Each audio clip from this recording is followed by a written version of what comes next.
Once outside, Derek swung her against the brick wall.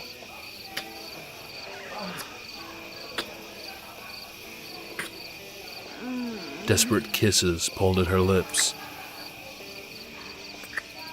With rhythmic tugs, she sucked his roaming and persistent tongue. Derek pulled from the kiss, his breaths coming in pants, heavy with lust. He took her hand and dragged her toward the parking lot.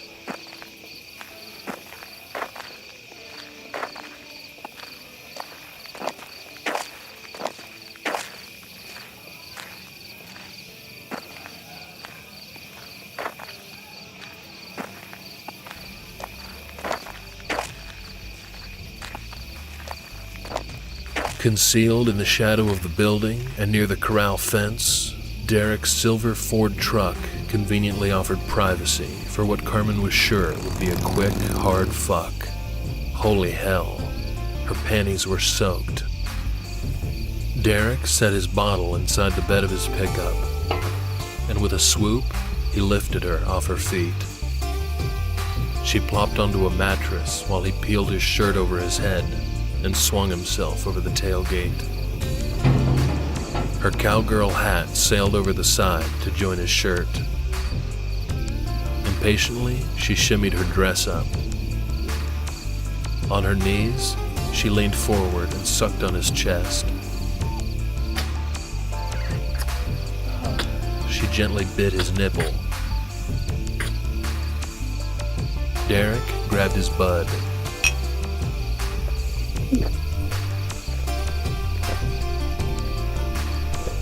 Passed it to her. She pulled aside the dainty strip of her wet panties and pushed the narrow end of the glass bottle inside of her. A husky sigh escaped as she gyrated her hips. Eyes closed, mouth slightly open, she licked her bottom lip seductively as she worked the bottle into her dripping pussy. She heard his jeans fall. Carmen shook her head. Back, boy. Derek grimaced, but obeyed. He stepped out of his jeans and gripped his hard-on. You like watching, don't you, baby? He nodded. Say it. She inched the bottle deeper. God, she was ready for him. I love watching you, baby. Jerking himself faster, he inched closer until his cock hovered near her face. Keeping the long neck inside, she arched her back and licked the tip of his erection.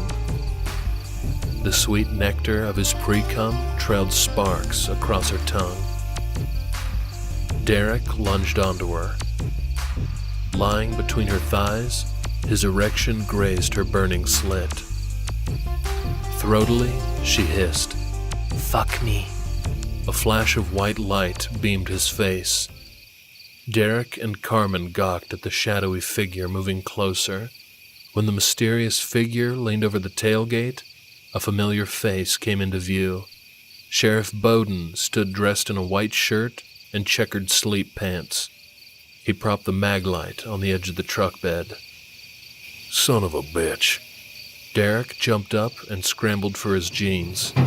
Carmen grabbed his wrist. Don't you stop, goddammit. Derek frowned and pulled from her grasp. He slid his jeans over his damn fine ass. With a tilt of his head, Bowden gestured to his police car. Fun's over, let's go. He turned his back, giving Carmen some privacy. She slid her dress down and smoothed it to cover her lady bits. Foregoing the handcuffs, Sheriff put them in the back of his car.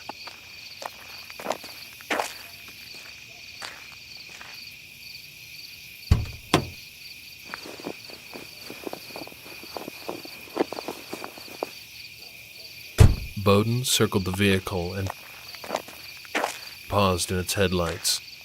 He waved at the 2-story house beside the rising bowl. Thanks, Ruth Ann. I'll make sure these outlaws never see the light of day. Carmen gave the bird to the old Pentecostal woman. Ruth Ann opened her window and leaned out. It's disgusting what these young people do these days. Crazy old bat. He took a swig from a large paper cup and turned to face them. Evening? I swear to God, Sheriff, I'm gonna start a drug ring in this fucking town just to give you something better to do with your time. Mighty kind of you, Miss Velez.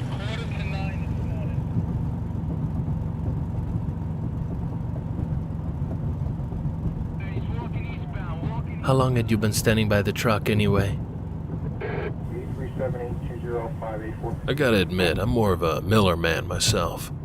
Just throw me under the jail and lose the key. So what's the deal, Sheriff? You gonna drop us off somewhere and let this slide? No, ma'am. You two just earned an all-expense-paid night in the drunk tank. We're not even drunk. I missed the last half hour of American Idol 'cause of you two. So if my night's ruined, so is yours.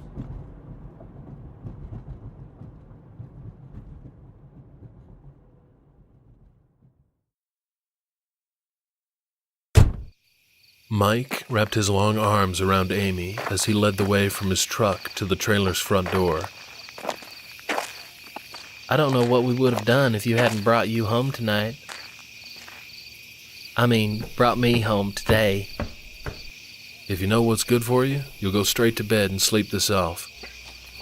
Amy threw her arms around Mike. I love you.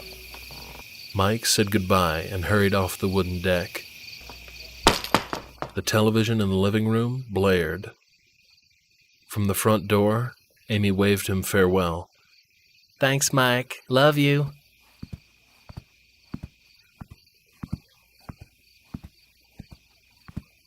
Shane's brother Scooter was sprawled on the couch, watching an animated show.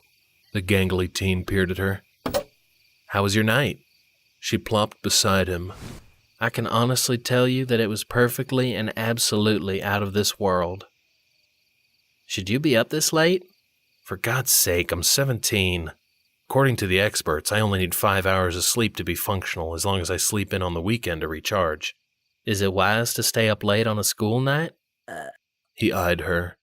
Is it wise to be drunk on a work night? The room suddenly spun. Crap. You can put all the blame for that on Aunt Carmen. Aunt Carmen? You know what I mean. Don't be giving me so much sassafras. The room tilted sideways and she gripped the cushion. At least her right hand gripped the couch.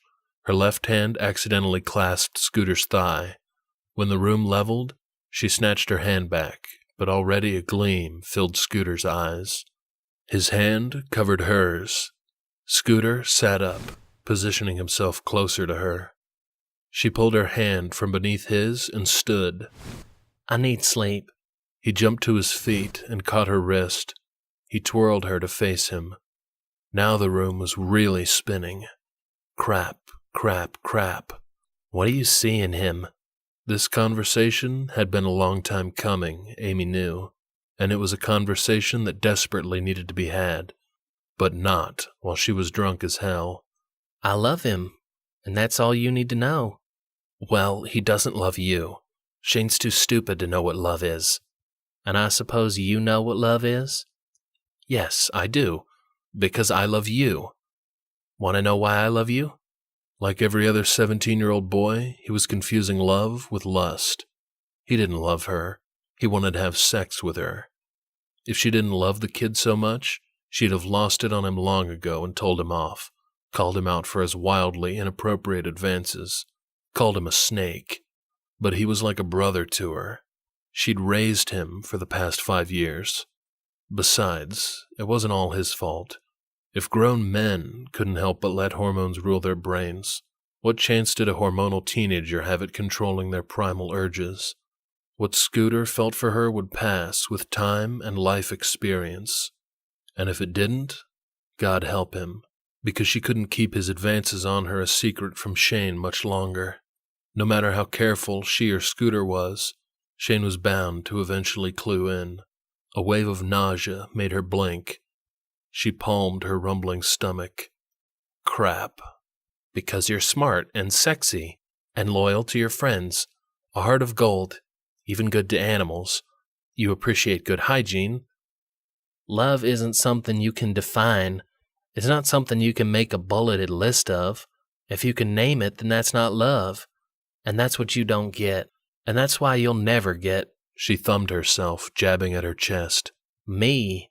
And with those final words, Amy turned and hurried down the hall. At least I've always been here for you.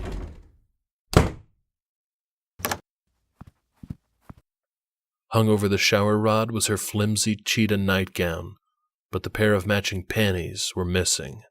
Damn it, Scooter. She stripped her liquor and smoke-infused clothes off and slipped the nightie on.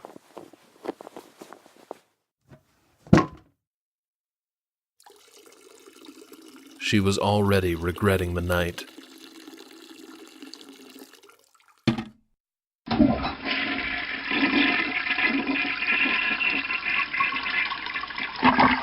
She fished through her purse on the counter and found the vial. Desperate to ward off what was sure to be one hell of a hangover, she drained the tube nearly empty. The syrupy potion didn't taste half bad after however many drinks she'd consumed. Female, you must cease this drunkenness at once. She wagged a finger at her reflection. We gotta set up some ground rules. She covered her ears and winced at the return of the excruciating throbbing from the manhandling she'd received earlier, thanks to that Neanderthal Chris. He dare touch the beloved mother.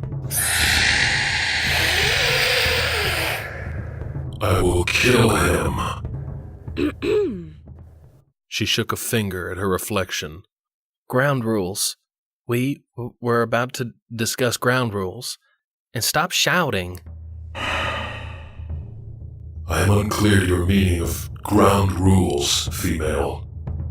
Rule 1. You are to respect my privacy during... She widened her eyes at her reflection. You know. Speak not in rhyme. I lack time and patience. When I'm on the toilet, I don't want to hear a strange man yelling at me. Okay? I am no stranger. Now who's talking in rhyme? Will you respect my privacy? I will abide by your ground rule, as you call it. But I have a stipulation. I came to protect you. If your safety is at risk, I will forsake your ground rule. Fair enough. Rule 2. No communicating with me when... Enough, female. I will abide by no more of your absurd rules. Have you no idea of the being that speaks to you now? If you knew of my powers, you would not quote moronic rules. You would fear me, and you would be wise to do so. In the mirror, a ghostly image of a young man's face replaced her own. Rugged, tanned complexion framed by wild, coal-colored hair. Jawline lean. Cheekbones strong. The visage was familiar, but also unknown. Fear me, female, and heed my warnings. The beast will come, and thou cannot reckon with the beast without my protection. Either she had lost her ever-loving mind, or was really, really, really insanely drunk. Perhaps both. Regardless, she refused to be bullied by her own psyche. Rule 3. The room spun. She gripped the rim of the sink. I would appreciate a little courtesy. Does your mother approve of how you speak to women? I sense not. What is this courtesy you speak of? Instead of barking orders, I would appreciate a thank you or a please. And you will not address me as female. My name is Amy, or you can simply refer to me as ma'am. Are we clear? Yes. Amy cupped her ear. I'm sorry? What did you say? Thou art the most ordinary ma'am, I have encountered in all my seasons. Rule 4. You will not speak to me when I'm being intimate with my boyfriend Shane. It is grossly improper to speak of such things. To say the least, this rule will certainly follow, as long as your safety is not at risk. Good. We might just be able to coexist. Now answer me just one dang question. Who the heck are you? The image in the mirror wavered like frail branches in the wind. and an animalistic mask covered the young boy's rugged face. Behold, I am the Dark Trinity.